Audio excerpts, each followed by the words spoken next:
Alright, hello guys. In this video we'll be working on some descriptive statistics, right?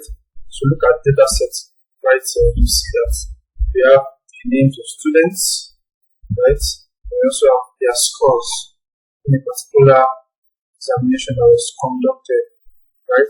So what we want to do is we want to start off by calculating the mean. So in order to calculate the mean in Microsoft Excel, we have a function called, also you have the average function. You can calculate the mean of these numbers, right? So let me write it down. That's from cell B2 to cell B11. Because of brackets. So the mean for this data set is 85.3. So next, we want to calculate our median, right? Our median. So when you want to calculate your median, there's a formula in Excel called median formula. So right, so do the exact same thing, median, and drag it down. 6.5. So what next one calculates the mode. The mode. So what's the mode of this data? When you code one, right? The mode.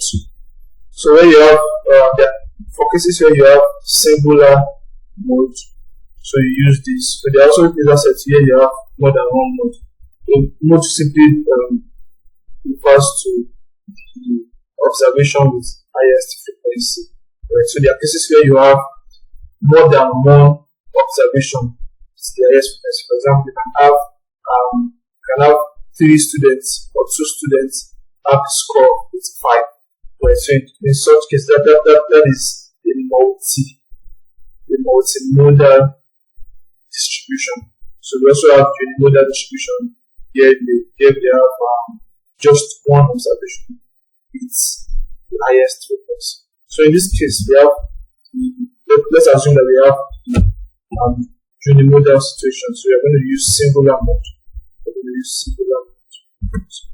So drag it down similarly there, right? So that there's no number with the highest frequency because all of these numbers actually appear. So let's assume we come here and change this number here to 90. That's that 90 is now the number with the highest frequency because 90 appears twice, while every other number there, this column appears just once. So we also come here and say, and write 72 here again. You see that there will be a clash, right? So there will be a clash because we have 90 and 72, but it will now pick the smaller number in this case. So if we change this 72 to 100 and change this 72 also to 100, you can see that also picks that, right? So next we are going to calculate our variance. So now before we close out on this, let's just come here and put 90 here again. Let's change that to 90. So let's calculate our variance.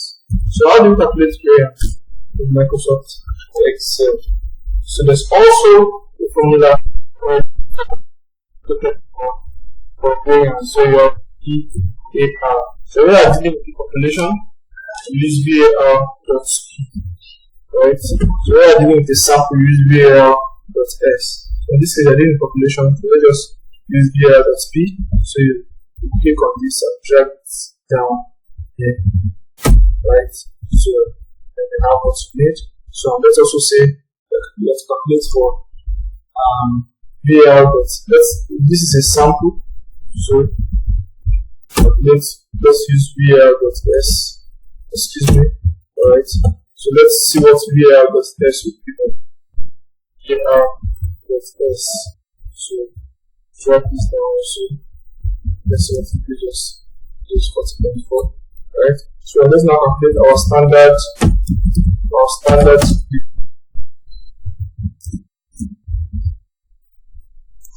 So in Excel we also have a formula for standard deviation, which is STD.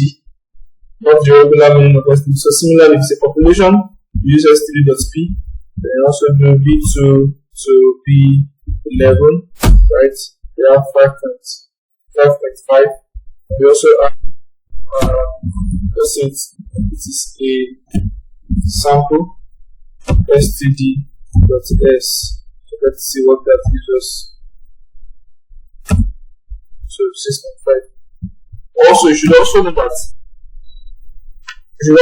this is the square root of. So let's try out something. Let's say we have the variance already. We have our variance already. Then multiplied by 1 divided by 4.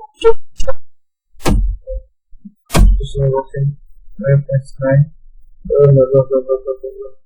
Just trying something out. Okay. So it's not giving us what we want. Never mind. So this I've just walked you through how to calculate. Let me try something else.